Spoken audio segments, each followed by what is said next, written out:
Soviet soldiers are believed to have landed. I was in my car and I was at work and I was stuck in traffic.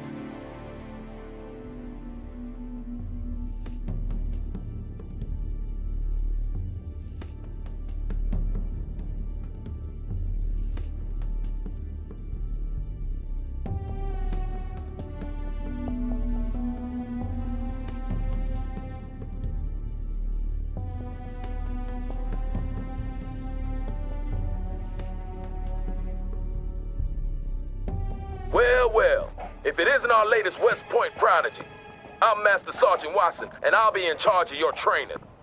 This is the National Training Center, where you will be finalizing your officer training. At West Point, they taught you how to be an officer. Here, we're gonna teach you how to fight.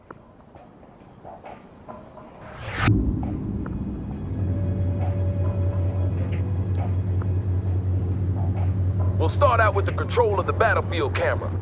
You use the WASD keys to move the camera. So why don't you show me some of those West Point skills by moving the camera around for a bit. Press the A key to move the camera to the left. Good. Now press the W key to move the camera forward. Good work. Press the D key to move the camera to the right. Excellent. Now press the S key to move the camera backwards. Well, what do you know? Seems they do teach you some useful stuff at West Point after all. Next up is camera panning and tilting. You do this by moving the mouse cursor to the edge of the screen. Let's start by panning the camera to the left. Do this now. Excellent. Go ahead and move the mouse cursor to the right edge of the screen to pan to the right. Good job. Now move the mouse cursor to the top edge of the screen to pan upwards.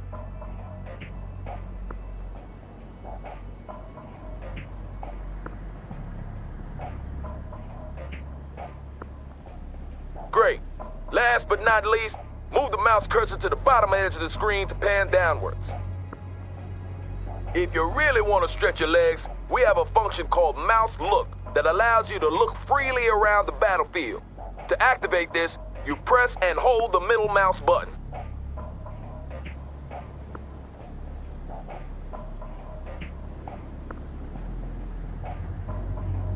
Well done, sir. Now let's get down for a closer look at the terrain. You can move the camera closer to the ground by using the mouse scroll wheel. Try this now. Good. Now try moving the camera away from the ground.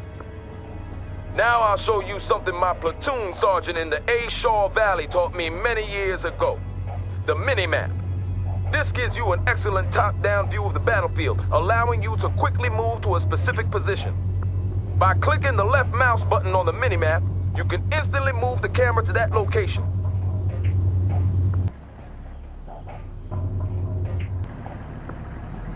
Impressive. We have just one more thing, and then we're done for the day. See that red circle? Show me what you've learned by moving the camera through it. Good. Now move on to the next one. Good. Now move on to the next one.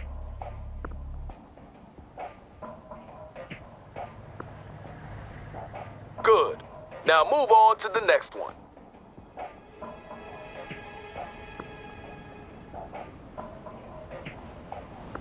Keep this up, we'll get you shipped to Europe in no time. I hear they have a real shortage of junior officers there.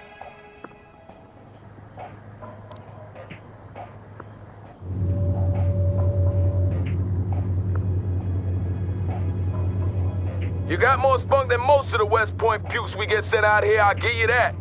Let's see how you handle this next lesson.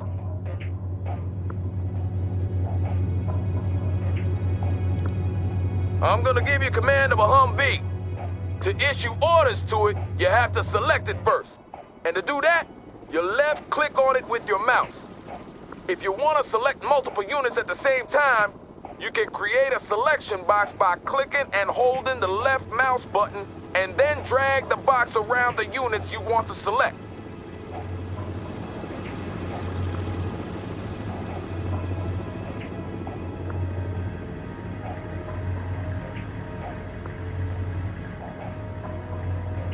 Good. Now with the Humvee selected, you can start ordering it around. To issue a move order, select the Humvee and then right-click in the world where you want it to go. Good. Now I'm gonna teach you about transports. For this part of the exercise, I'll give you command of an infantry squad along with the Humvee. Select the infantry squad and order the soldiers to enter the Humvee by right-clicking on the Humvee. Reporting in. Entering transport.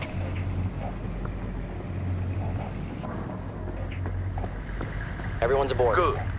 Now, since the infantry squad is inside the Humvee, you can no longer issue orders to them. However, you can move the Humvee around as usual. To unload the infantry squad, simply select the Humvee and click the unload button on the order pallet. Try that now. Well done. Now let's move on to combat. Not for real, though. This is a simulated exercise and the OPFOR will be your enemy. I hope you didn't wet your pants there. To tell a unit to attack, select the unit you want to use and then right-click on an enemy unit. See those units there? They don't seem too friendly, do they? Well, what are you waiting for? Light them up!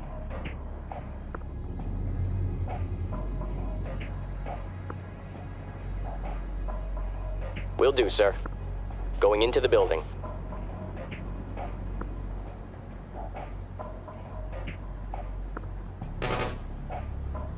Entering building.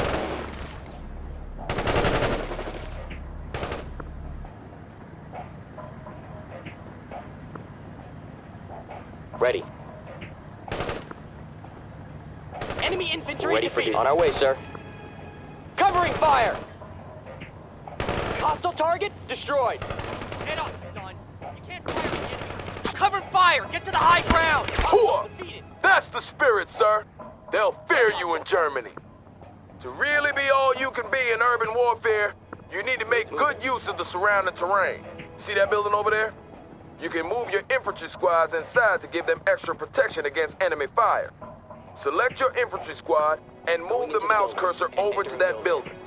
The cursor changes to indicate that you can order your infantry squad inside.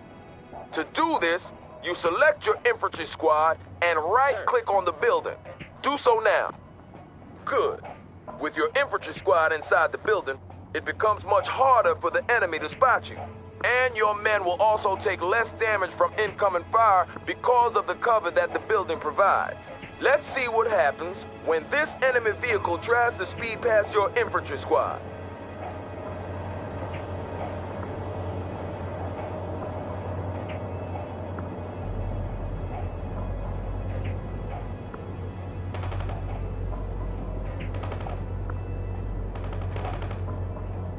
We got a nice hit on that vehicle. Did you see that? OPFOR barely got a shot off. Well done, sir. To order your squad to leave the building, select the building and then right-click anywhere outside. Reporting on our way, sir. Good job, sir. Remember to seek cover with your infantry whenever possible, since they're a lot more exposed than other units. Moving out. Now let's talk a little about unit special abilities. They will undoubtedly save your life one day, so pay attention. For this next exercise, I'm giving you command of a Bradley infantry vehicle. Start by selecting the Bradley. Good. On your order palette, you can now see that the Bradley has two special abilities. One offensive ability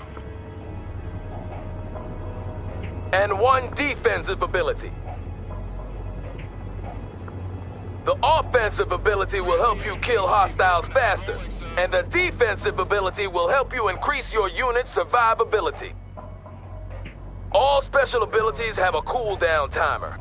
This is the time it takes for the unit to reload the required munitions or catch their collective breaths. This means you'll have to use that think box of yours to decide when to use each ability. This Humvee will only take damage from your offensive ability, so don't bother shooting at it with the chain gun. To use an offensive special ability, you left-click the corresponding button. Do that now. Good. Now left-click on the Humvee to launch a tow missile at it. Yes, sir. Armor available. Armor transport reporting in. Not bad at all, sir. As you can see, that ability is now cooling down, and you will have to wait a certain time before a new missile can be fired. Some units also come with a defensive special ability. Your Bradley, for example, has a smoke screen that it can deploy to hide from other hostiles. It's deployed immediately when you left-click the corresponding button, so don't fire it prematurely. Most units have unique special abilities, so make sure that you learn how each one works. They are one of the main keys to gaining the upper hand on the battlefield. That's basically all you need to know about movement and combat. Keep this up and you'll be graduating from here top of your class. Then you'll face the harsh school of real combat. I'll see you tomorrow when we'll talk about command points and objectives.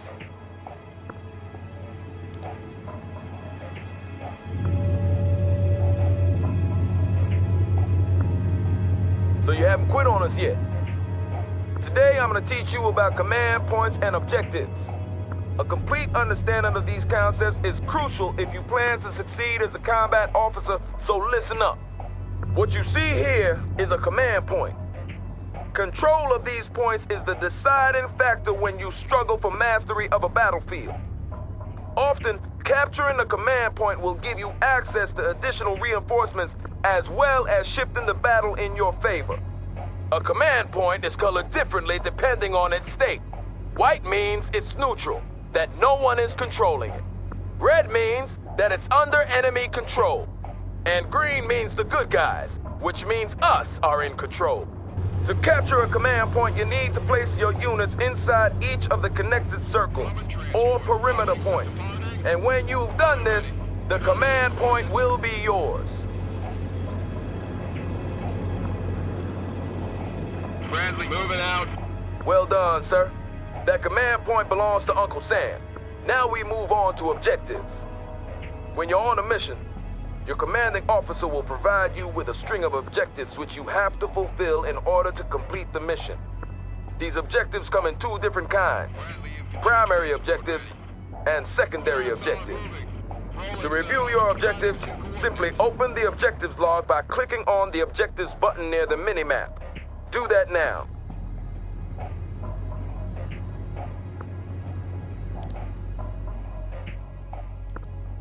Primary objectives are crucial for mission success. Fail one of these, and you will fail the mission. See that command point there? Your new primary objective is to secure it, just like you did in the previous exercise. Consider it done, sir. Moving out. We are ready. Moving is ordered. I heard the Well done. Primary objective completed. But you're not done yet. As I mentioned before, you will be given both primary and secondary objectives. Secondary objectives are optional, but you should still try to complete them. You won't fail the mission if you ignore them, but promotions and other rewards might be slow in coming. When you complete a secondary objective, you will often be rewarded, and trust me, you will need whatever edge you can get if you're hoping to get by when the shooting starts. Now for the actual exercise. Your primary objective is to capture that command point, and your secondary objective is to eliminate that infantry squad. Get moving, sir. Bradley infantry transport. Moving out. Rolling, sir. Moving is ordered. That soldier is dead. Direct hit on the enemy, sir. Enemy down.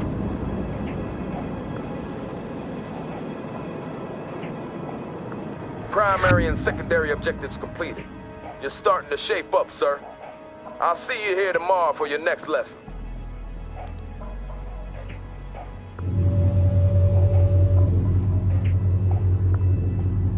Seems you're determined to make it through to the end, sir. I guess you're eager to get to Europe and do some good. Today I'll teach you about reinforcements. It's the inevitable rule of war that men get hurt and die. But as a commander, you must stay focused on the big picture and complete your objectives. And for you to be able to do this, your commander will give you access to reinforcements. First off, you need to activate the reinforcement menu. Press the reinforcements button now. Good. Your available reinforcements are shown as points. In the left-hand column, you can see the amount available. In the right-hand column, show you the amount incoming. The available points are ready for you to use. You can spend them on units and then have these units delivered to the battlefield. The incoming points will be added to your pool of available points over time. Each unit has a point value tied to it. This is the amount it would cost you to order down one such unit. That Bradley IFV, for example, costs 750 reinforcement points and about 3 million taxpayer dollars. If you should lose one in action, those 750 points will be reimbursed to your incoming points pool, and after a while, they will be available to spend again. To start ordering units, you need to place a drop zone marker. The marker indicates where the transport aircrafts will drop your units. Click the drop zone button. What are we supposed to... You're looking at the mega map. From here, you get a detailed overview of the entire battlefield, but it also removes you from the tactical situation on the ground. Right now, the only thing you can do in the mega map is to place your drop zone marker. Well done, sir. I knew you'd have no trouble with this. With the drop zone marker placed, you're ready to order in reinforcements. You now have 2,000 reinforcement points to spend as you see fit. To order in some units, you start by left-clicking the reinforcements button. Left-click on a unit that you wish to purchase. Clicking on a unit multiple times would add multiple units of that kind.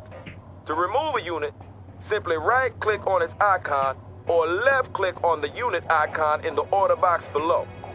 You can see your current order in the order box along with the total cost of your order. This amount can never exceed the amount of available reinforcement points, so choose wisely. When you've completed your order, you click the deploy button. Do so now. It'll take some time for your reinforcements to arrive since they're being brought in by air. Plan your reinforcement orders accordingly. Superb job, sir. Only one more day until graduation. I'll see you back here tomorrow.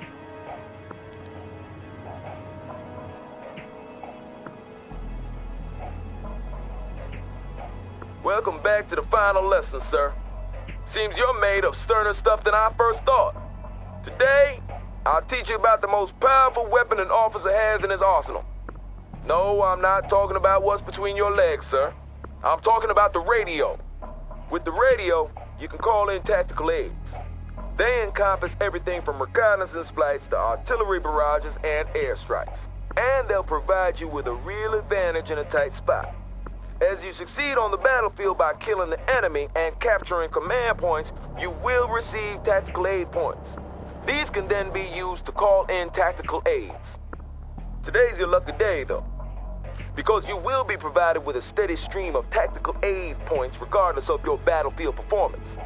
And to spice things up a bit, I've ordered the OPFOR to place some hostile targets for you to practice on. I know you're itching to get started, so don't let me hold you back. Get to it! Good. To deploy a tactical aid, simply left-click the weapon or aid you want, and then left-click in the world where you want it deployed. Roger that. Iceman is in the pipe, armed and ready. Wilco, Iceman heading out with cluster bombs.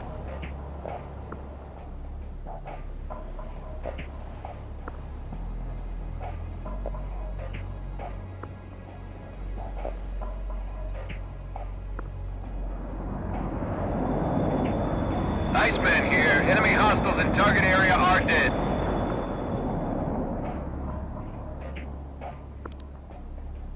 Understood. Coordinates received. Artillery firing.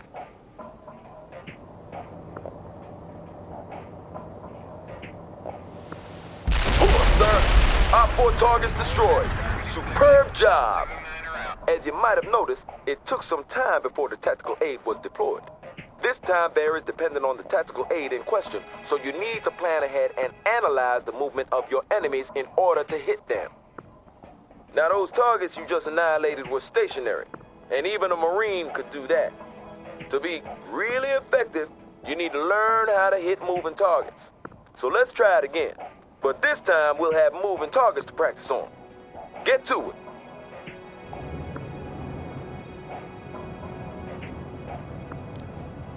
This is Zulu Niner. Coordinates locked down. Shells on the way.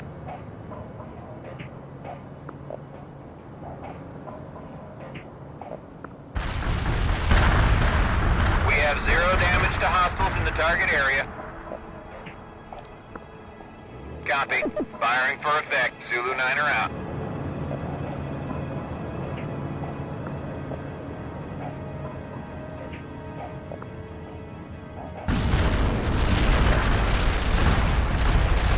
Target area has been turned to dust, including hostiles.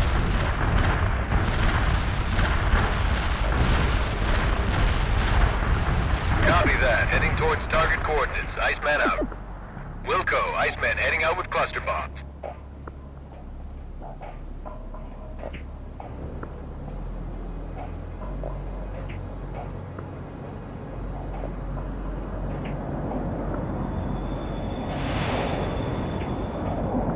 Iceman here. Cluster bomb hit nothing but dirt. Out.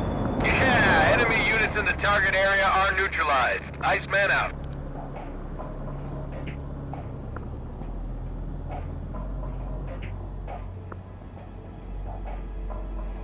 Zulu 9er, we copy. Firing for effect. Over. Copy that. Fire mission received. Zulu 9er out. That was a no-hit. Zulu 9er out. Roger. Close air support, bringing in the goods.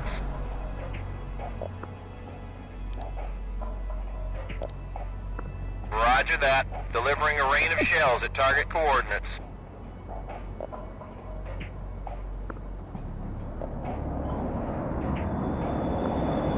This is Iceman. Cluster bomb hit with low effect. This is Iceman. Coordinates delivered, over.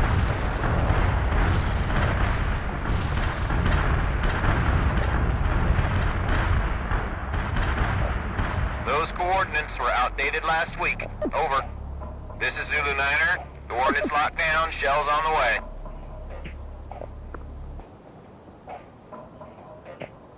Hoo-ah, sir. All our 4 targets destroyed. That was an excellent performance by all standards. Congratulations on completing this course. Only actual combat can teach you the rest of the skills you need, but I'm sure you will make a fine combat officer, sir.